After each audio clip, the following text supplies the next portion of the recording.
শুভ সকাল আমার প্রিয় পরিবার, তোমরা সকলে কেমন আছো? আশা করছি যে যেখান থেকেই আমার ব্লগটা দেখছো সকলে ভালো আছো। তোমাদের আশীর্বাদ ও ভালোবাসার সাথে নিয়ে ব্লগটা শুরু করলাম। এখন বাজে ঘড়ির কাঁটায় ঠিক সকাল 9টা। উঠেছি অনেকক্ষণ, উঠে আশেপাশে সমস্ত কাজ সেরে নিয়েছি, কিন্তু আর ব্লগটা শুরু করে ওঠা হয়নি। তাই জানো তো একেবারে কড়াইয়ে ছাই দিতে দিতে ব্লগটা শুরু করলাম। এখন বাজে 9টা। ওই দিক দিয়ে ডোডো কিন্তু ঘুরতে গেছে ওর পাপার সাথে, আর সেই ফাঁকেই আমি ভাবলাম সংসারের সমস্ত টুকিনাকি কাজগুলো করে নিই। আর কড়াইয়ে জানো তো আগের থেকে ছাইটা দিয়ে রাখলে না রোদ্দুরে রেখে দিই, যাতে কড়াইটা শুকিয়ে যায়। তারপরে কিন্তু তোমার নিয়ে গিয়ে একেবারে রান্নাটা বসাতে সুবিধা হয়। আর রান্না বসানোর সময় বসালে পরে না কেমন একটা হয়। এদিক দিয়ে মাছওয়ালা মাছ বিক্রি করতে এলো, ডোডোর পাপা কিন্তু মাছ নিয়ে নিল বেশ খানিকটা।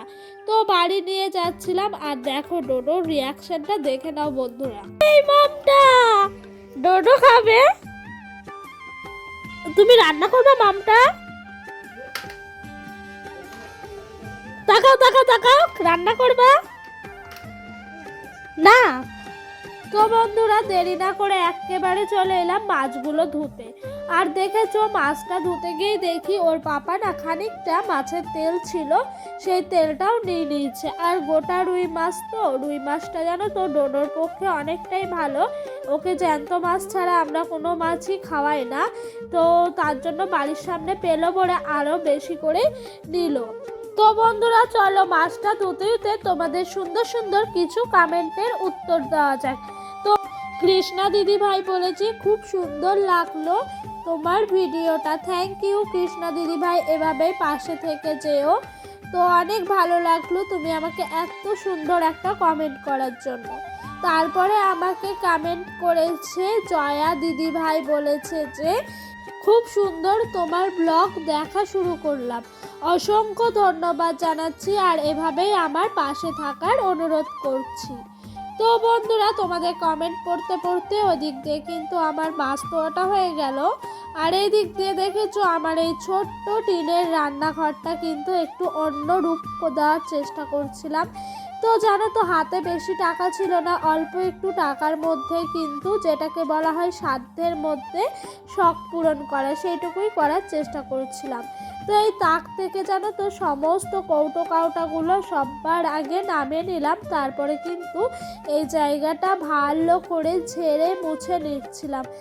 আর এই তাকগুলো দেখছিলাম বেশ কয়েকদিন ধরে একটু নোংরা হয়েছে, জানো তো আমি মাঝে মাঝে পরিষ্কার করি, কিন্তু কি হয় জানো কাঠ আছে যেহেতু নোংরাগুলো না আবার সেই হয়ে যায়, আর কাঠগুলোও কিভাবে একটা নোংরা হয়ে যায়। তাই জানো তো আজকে একটু ভাবনা চিন্তা করলাম, করার পর কিন্তু ভাবলাম যে না কিছু আর্ট পেপার কিনে আনি, কিনে এনে এর ওপরে দিয়ে দিই, তাহলে কি হবে বলো তো। আর্ট পেপারটাকে রোজ তুলে নেবো ঝাড় দেওয়ার সময়, দিয়ে পরিষ্কার করে আবার ঠিকঠাক করে পেতে রেখে দেবো, সেই কারণেই কিন্তু আমার এই পরিকল্পনাটা। তো এই দেখো বন্ধুরা যেই কথা সেই কাজ, সেই রকমই কিন্তু আমি আর্ট পেপারগুলোকে সুন্দর করে পেতে দিচ্ছিলাম, দেখেছো। তো ওপর দিয়ে যেন তো আর্ট পেপার ছিল না অতটাও, তো সেই কারণে আমার কাপড়ের একটু পেপার ছিল, সেই পেপারটাকে আমি ওপরের দিকে দিয়ে দিলাম সুন্দর করে, আর তাকগুলোর মধ্যে দিয়ে দেওয়ার চেষ্টা করছিলাম। আর এই দেখো বাঁদিকের পাশে যে সাদা কৌটোগুলো আছে না, ওইগুলো কিন্তু আমার শাশুড়ি মা বলেছে করার দরকার নেই, কারণ ওই তাকটা আমরা ব্যবহারই করি না। বলছে ব্যবহার যেহেতু করা হয় না সেহেতু দরকার নাই করার, এগুলোতে পাতো তাহলেই হবে। আর এদিক দিয়ে আমি সেই রকমই পেতে দিচ্ছিলাম। আর জানো তো আমাদের বাসন কোসনগুলো কিন্তু এখানে প্যারাক কোথা আছে, তো প্রেকের মধ্যে সমস্ত বাসনগুলো ঝোলানো থাকে, যেরকম তোমার কড়াই, তারপর চা করার কেটলি না কি বলে ওই সব। তো এই দেখো এই আর্ট পেপারটা কিন্তু কিনে আনা করেছিলাম আমার পাশের বাড়ি একজনকে দিয়ে। তো এই আর্ট পেপারটার দাম খুব একটা বেশি নেয়নি, এক একটা পিস 5 টাকা করে নিয়েছে, 2 পিস আনিয়েছিলাম, মানে 10 টাকা দিয়ে কিন্তু আমার রান্নাঘরটাকে একটু হলেও নতুন ভাব আমি আনতে পেরেছি। একটু হলেও তাক থেকে কিছু নিতে গেলে আর সেই অনুভবটা করবো না ইস নোংরার আছে, ভাববো পরিষ্কার পরিচ্ছন্ন করা আছে। আর জানো তো এখন ছোট দিনের বেলা খুব একটা সময় পাই না এই কৌটোগুলোকে একটু জলে ভিজিয়ে পরিষ্কার করতে। আর দেখেছো এর মধ্যে আম তেল আমার মায়ের কাছ থেকে আমি 2 বছর আগে নিয়ে এসেছিলাম। সেই আম তেলটা কিন্তু সে তেলটা শেষ হয়ে যায়, আমরা তেল ঢেলে ঢেলে কিন্তু আম তেলটা সেই রকমভাবেই খাই। আর এই দিক দিয়ে কৌটোগুলো ধোয়ার টাইম পাইনি, বললাম না, ছোট বাচ্চা, তারপর সংসারের সমস্ত কাজ সামলে আর কৌটোগুলো ধুলাম না, একটু মোছামুছি করে নিলাম বেশ ভালো করে। আর এই দিক দিয়ে কিন্তু সমস্ত কৌটোগুলো যেভাবে ছিল সেভাবেই রেখে দেওয়ার চেষ্টা করছিলাম। আর ওই যে কৌটোগুলো দেখছো ওইগুলো কিন্তু ডোডোর কিছু আছে, মানে সুজির কৌটো, একটা তাল মিছরির কৌটো, আর ধরো মুড়ির কৌটো, এইসবই রয়েছে আমাদের সংসারে টুকিটাকি যা যা লাগে সেই সব। তো বন্ধুরা দেখেছো তোমাদের সঙ্গে গল্প করতে করতে এদিক দিয়ে আমার কিন্তু সমস্তটাই গোছানো হয়ে গেছে। আর এই দিক দিয়ে দেখেছো কি সুন্দরভাবে আমি তাকগুলো গুছিয়েছি, আর দেখতেও সুন্দর ভালো লাগছে। তো বন্ধুরা তারপর গোছানো হয়ে গেল, ডোডোর পাপার হাতে একেবারে রামপদ্ম ঝুলিয়ে দিলাম। মুদিখানা কিছু বাজার লাগবে, এগুলো আমার নিত্যদিনেরই থাকে, ওপরে 3টে জিনিস, তার মধ্যে আজকে কিছু জিনিস অ্যাড হলো, যেরকম এগুলো মাঝে মধ্যে ফুরিয়ে গেলে আনা করায়। আর এইদিকে রান্না বসাবো, সরঞ্জাম গোছানোর পালা চলছে, তাই কিন্তু কাঁধে একেবারে পাতা নিয়ে চলে এসলাম রান্নার দিকে। তো বন্ধুরা মাছগুলো ধোয়া বাছা সমস্তটাই হয়ে গেছিলো, আর মাছগুলো সববার আগে ভালো করে ভেজে নিচ্ছি। আর মাছটা জানো তো বন্ধুরা, পরে ভয়েস ওভারটা দিচ্ছি, এত সুন্দর খেতে না মাছটা, খুবই সুন্দর, খুব টেস্ট আছে জানো বন্ধুরা। আর বন্ধুরা তোমরা যারা যারা আমার ভিডিওটা এখন অবধি দেখছো তোমাদেরকে অসংখ্য অসংখ্য ভালোবাসা। আর তোমাদের কাছে ছোট্ট একটা অনুরোধ রইল, পুরো ভিডিওটা দেখে যাওয়ার জন্য, স্কিপ না করে তোমরা সবাই কিন্তু আমার পুরো ভিডিওটা দেখো। আর জানো তো এই সুপারির পাতাগুলো দিয়ে আজ রান্না করছিলাম, তা সুপারির পাতাটা এত জোরে জ্বলছে, কিন্তু দাও দাও করে এক এক সময় জ্বলে উঠছিল। আর আজকে কি হয়েছে জানো, মারাত্মক একটা ঘটনা, কড়াইয়ের ওপরে না আগুন জ্বলে উঠেছে, তখন না আমার বুকটা পুরো ধুকপুক ধুকপুক করছিল। আর পরে ভাবছিলাম যদি ভিডিওটা অন থাকতো তাহলে বন্ধুরা সবাই কিন্তু তোমরা দেখতে পেতে। তো মাছটা ভাজা হয়ে গেল, ডোডোর পাপা কিন্তু মাছটা কেনার সাথে সাথে রাস্তায় আমাকে আইটেমটা বলে দিয়েছিল যে ভালো করে একটু কালিয়া করতে। তো সেই রকমই কথা মতো চেষ্টা চলছে, জানি না পারবো কি না, কিন্তু আমি চেষ্টা করে যাচ্ছি।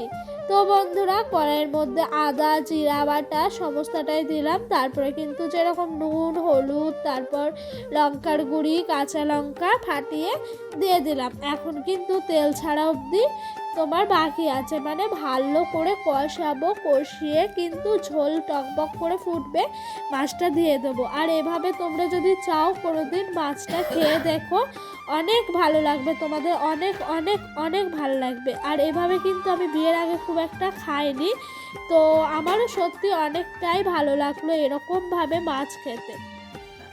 আর দেখেছো এখন কতটা আগুন জ্বলে উঠেছে দাউ দাউ করে।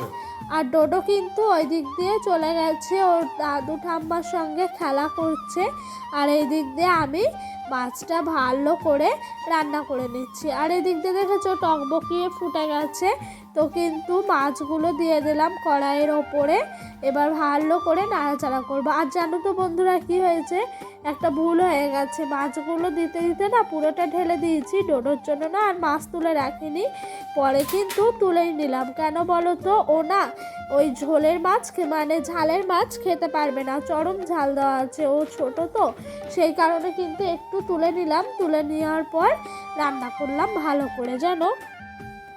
আর বন্ধুরা তোমরা কিন্তু আমাকে অবশ্যই কমেন্ট করে জানিও এই রান্নাটা কেমন লাগলো, মানে ভিডিওতে তোমাদের দেখে।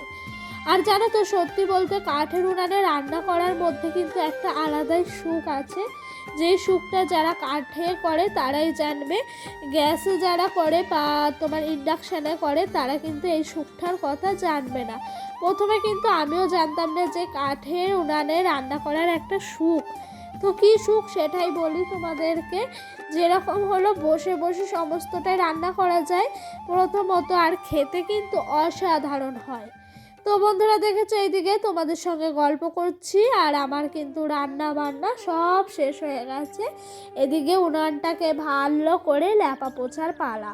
তো উনানের ভেতরে অনেকটাই ছাই আছে, থাকুক সেই ছাই, সকালবেলা উঠবো, উঠে না ও ছাইগুলোকে ভালো করে কাচিয়ে নিয়ে ফেলে দেবো।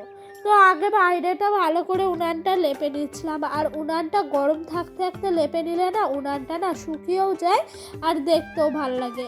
আর আমি না বাসি উনান ফেলে রাখতে পছন্দ করি না, যখনই রান্না শেষ করি তখনই আমি তোমার লেপে মুছে একেবারে নিই। যত যাই আমার কাজ থাকুক আমি কিন্তু ল্যাপা পোছাটা মানে ফেলে রাখতে চাই না, আমার ভালো লাগে না। আর আমি জানি এতে করে নাকি সংসারে অনেকটাই অমঙ্গল হয় বাসি উনান সারা রাত পড়ে থাকলে। তো আমি চেষ্টা করি যেন তো আরও তাড়াতাড়ি করে উনানটা ভালো করে পরিষ্কার পরিচ্ছন্ন করে তোমার রাখার। আর বন্ধুরা এতক্ষণে কিন্তু ডোডোকে একবার গেলাম, গিয়ে ওকে স্নান করালাম, স্নান করিয়ে ঘুম পাড়িয়ে রেখে আসলাম। তো এইদিকে কথা বলতে বলতে আমার কিন্তু উনানটা ল্যাপা হয়ে গেছে। তারপরে কিন্তু উনানের এই যে পাশে রান্নাঘরটা থাকে না, এটাও কিন্তু আমি রোজ সুন্দর করে লেপি। কেন জানো? কারণ কি বলো তো, উনানটা যে লেপি না, উনানটা যতটা সুন্দর লাগে রান্নাঘরটা লেপলে না রান্নাঘরটাও ততটাই সুন্দর লাগে। আর আগে রান্নাঘরটা নিত্যদিন লেপা হতো না বলে না কেমন থাকতো, উঁচু নিচু, তারপর রান্না করা হতো, হলুদ নুনের গুঁড়ি এসব পড়ে থাকতো, তো যতই ঝাঁট দিতাম যেত আর না। তাই কিন্তু এরকমভাবে দেখেছো কত সুন্দর লাগছে আমার রান্নাঘরটা। মানে উনানের যেহেতু রান্নাঘর, গ্যাসের তো তোমার বারান্দায় আছে।